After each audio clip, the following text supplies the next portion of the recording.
Voltamos a esse terceiro bloco do Papo Direto. Estamos conversando com o diretor da Primeira Regional de Saúde do Litoral, José Carlos Silva de Abreu.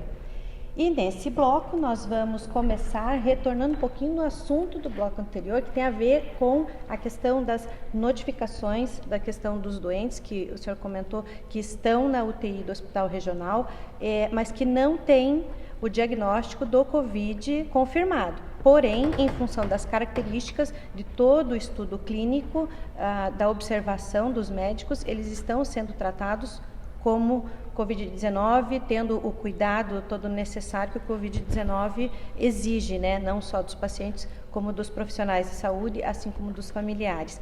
E aí, diretor, eu gostaria de saber justamente isso. Com certeza, o exame já foi feito. Mas qual é o tempo desse exame e como é que é feito? De repente, às vezes, o resultado vem, a pessoa até já está em casa, já fica sob a quarentena. Como é que é feita essa questão do acompanhamento e essa coisa dos prazos, para a gente poder explicar para quem está acompanhando a entrevista? Assim, nós estamos avançando e melhorando muito em relação aos prazos. A identificação desse vírus se faz de duas maneiras. Porque eu vejo, muitas vezes, uma certa confusão que se estabeleceu. Por que um teste leva 15 minutos e outro leva 2, 3 dias? Isso. Então, vamos esclarecer sobre isso. Existem dois tipos de testes para fazer a confirmação até esse momento. Um teste em que você vai procurar naquele indivíduo, vamos dizer assim, um pedaço do vírus. Então, quando esse teste dá positivo, eu posso dizer, eu achei um pedaço do vírus lá dentro. Esse teste se chama PCR-RT. Então, ele são análises que buscam fragmentos genéticos do vírus e são identificados, então, como tal.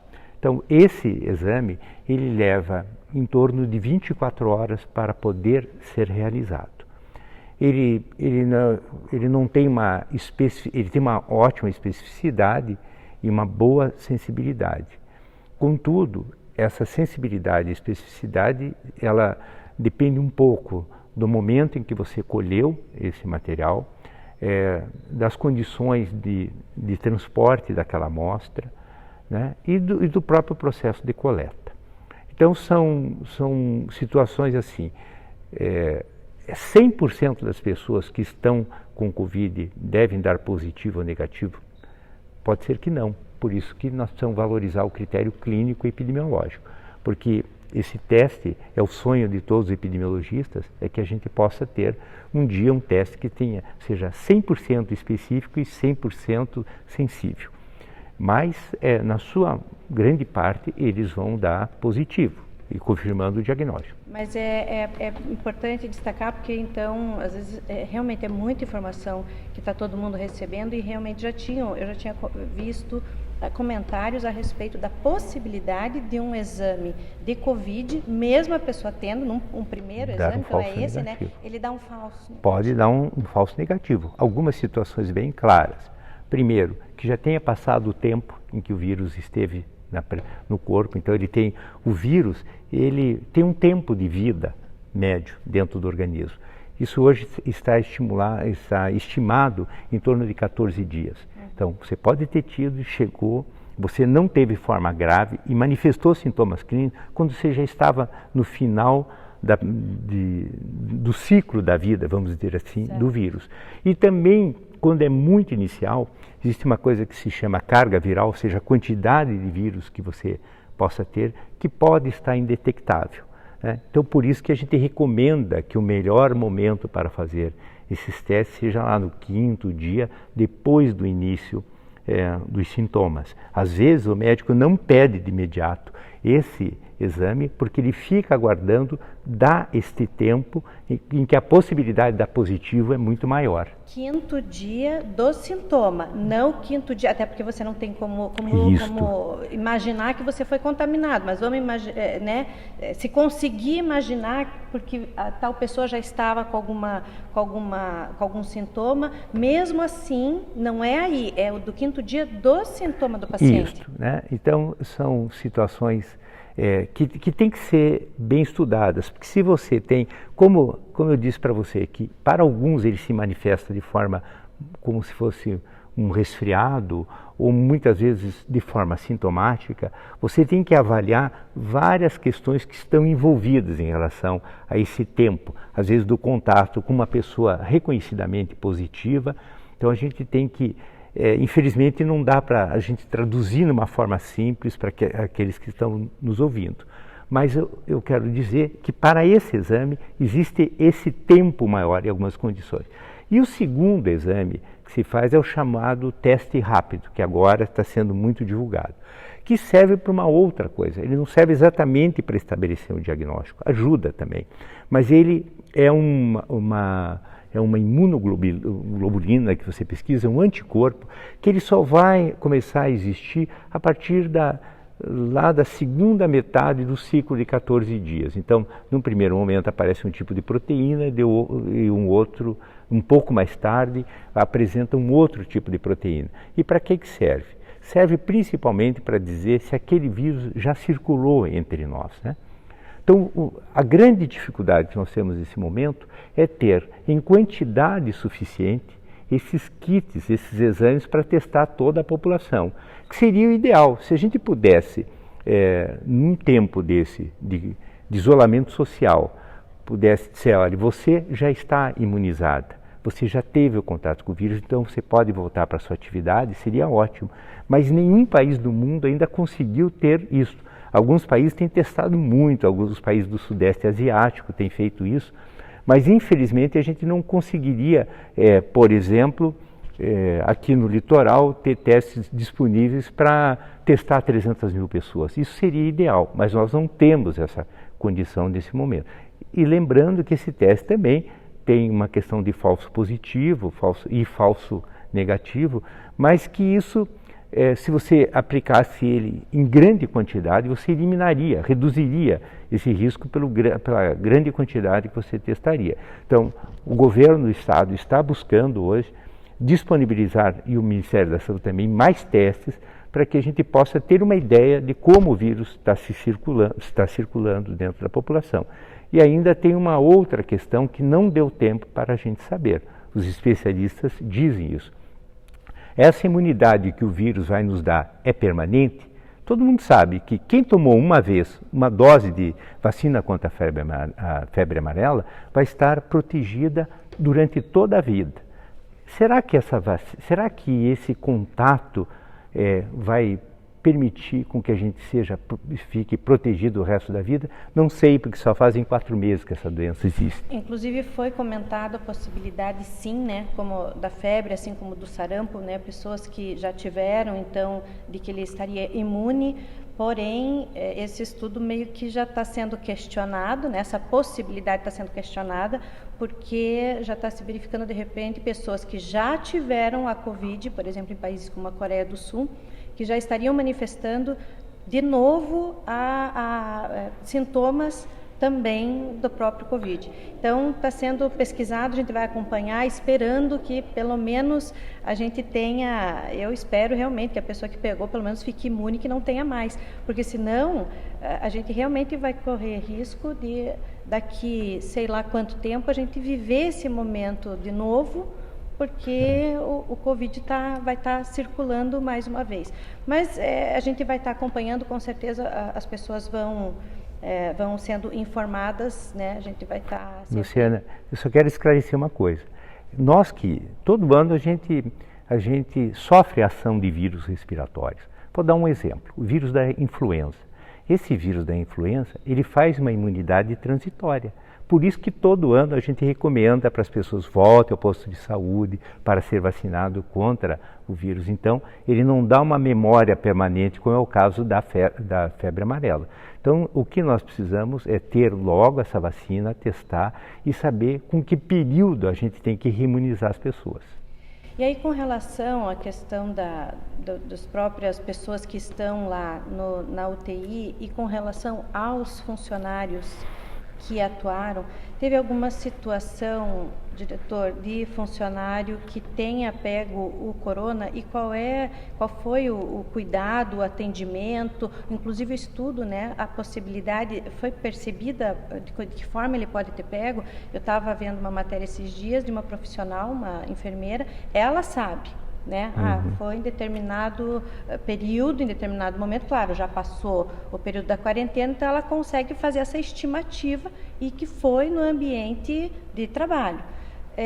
Tem essa situação aqui no litoral? A gente já passou por isso? Sim, já passamos por isso. Então, eu queria falar sobre alguns momentos que a gente viveu. Estamos há cerca de 2 meses com a ocorrência desses vírus e nos preparando permanentemente para evitar exatamente esse tipo de situação que você aqui colocou. Então, nós tivemos um momento em que nós tivemos dificuldades com os chamados EPIs, que são equipamentos de proteção individual. Então, estava faltando no mercado mundial, tal foi a demanda que se apresentou. Esses produtos eles estavam sendo fabricados de forma centralizada na China. Quando a China teve o risco da pandemia, o governo chinês se protegeu. São 1,6 bilhão de pessoas. Então, eles não permitiram a saída desses materiais da China e fez com que a gente tivesse dificuldades no provimento desses materiais. Mas, felizmente, isso está sendo vencido. Ainda não temos todos os materiais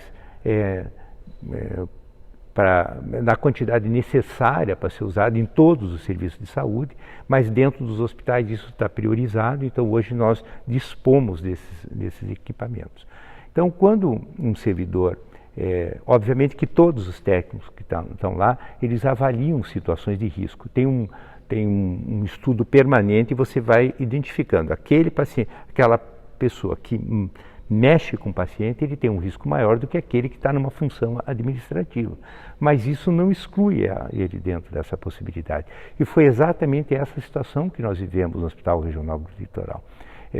O servidor que acabou involuntariamente se contaminando e a gente não conseguiu identificar exatamente se ele não veio de fora para dentro do hospital, né? Ou se foi dentro do hospital, então ele não tinha contato direto com pacientes, né? E acabou sendo contaminado. Isso resultou numa medida inicial de um afastamento de cerca de 30 funcionários. Posteriormente isso foi se alargando e nós tivemos que afastar quase 100 funcionários do hospital.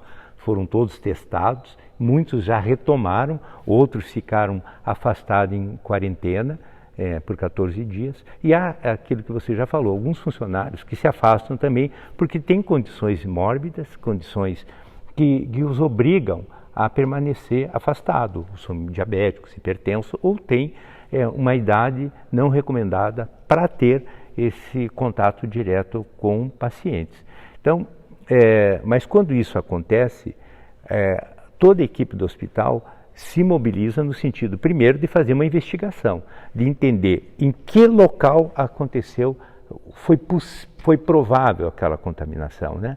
E nesse caso específico a gente não conseguiu ter essa identificação, né?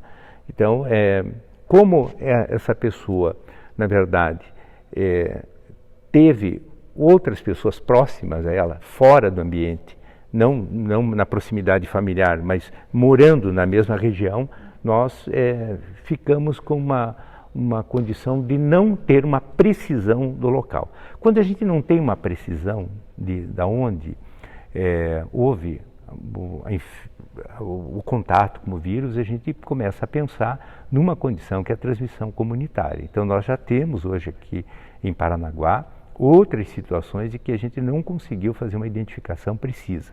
Felizmente, nesse momento, os casos que estão aparecendo em Paranaguá, eles têm uma ligação muito direta. São contatos de pessoas que adoeceram, mostrando a alta transmissibilidade do vírus. Mas no nosso caso do hospital, todos foram testados, as pessoas que tiveram contato mais imediato e mais íntimo, mais próximo com essa pessoa, acabaram testando negativo e puderam retornar ao trabalho. Como é que está esse profissional, essa pessoa? Ela está bem, ela já passou o período indicado de quarentena de 14 dias, ela voltou às suas atividades normais e, felizmente para todos nós e para ela, evoluiu de uma forma satisfatória. Então hoje ela é uma pessoa que está, em tese, imunizada contra a doença. Diretor, com relação à estrutura do Estado, Paranaguá e litoral, mas a gente está focando aqui um pouquinho mais Paranaguá, porque a gente sabe que, além do Hospital Regional do Litoral, que recebe pacientes não só de Paranaguá, não só do Covid-19, mas de outras doenças, sempre voltado para a questão de urgência e emergência, não vamos esquecer disso, e tem a questão também de receber pacientes das 7 cidades do litoral. Mas nós temos outras estruturas, como a própria regional de saúde, onde tem tem funcionários, e o próprio EMEPAR também. Como é que foi a questão de afastamento de funcionários? Também foi necessário estipular essa questão de isolamento para muitos deles? Sim, nós tivemos o afastamento de vários funcionários. Então, nós hoje temos, na regional de saúde mesmo, são cerca de 25 servidores que foram afastados. No nosso banco de sangue também tivemos que afastar. Isso tudo acaba prejudicando o funcionamento normal dos nossos serviços, Como são afastamentos, por vezes, temporários, eles acabam retornando, mas alguns têm que ser afastados para teletrabalho, para outras funções que, obviamente, conseguem produzir para a regional, mas aquelas ações que têm a necessidade de um contato mais direto com o paciente ficam prejudicadas. Nós temos a farmácia especial, nós temos como bem você coloca, o nosso hemocentro, que nós tivemos que restringir ou mudar as estratégias de atendimento, evitando aglomeramento, Então, por exemplo, na farmácia, a secretaria está fazendo uma dispensação por 3 meses, evitando que a pessoa tenha que retornar. No banco de sangue, a gente distribuiu em alguns dias e concentrou em alguns dias, obviamente, concentrou em horários a concentração de atendimentos sem aglomeramento, Mas, de qualquer forma, a gente acabou tendo um certo prejuízo no funcionamento desse serviço. Então, assim como no hospital, e aí eu peço assim uma tolerância de toda a população que vá aos serviços, que tenha entendimento o seguinte: os servidores que estão lá são pessoas que também estão sob o risco de adoecer, têm a pressão de seus familiares que muitas vezes pedem para que eles não vão ao trabalho com medo de adquirir a doença. Então essas pessoas vivem tensionadas, a maioria deles está lá como verdadeiros guerreiros, demonstrando seu comprometimento com a saúde da população. Então eu tenho várias situações de servidores que assumiram o risco de estar trabalhando mesmo quando tem idades acima de 60 anos, numa atitude voluntariosa e de solidariedade humana que merece ser destacado e que estão lá prestando seu serviço. Mas, por outro lado, alguns que estão lá estão sobrecarregados, muitas vezes estressados. Isso, às vezes, gera tensionamento no ambiente de trabalho. Então, eu peço muita compreensão e solidariedade com os nossos colegas de trabalho para que eles possam atender melhor a população. Perfeito. Nós vamos encerrando esse bloco por aqui e voltamos já para continuar a nossa conversa com o diretor da Regional de Saúde do Litoral do Paraná, José Carlos Silva de Abreu. A gente volta já.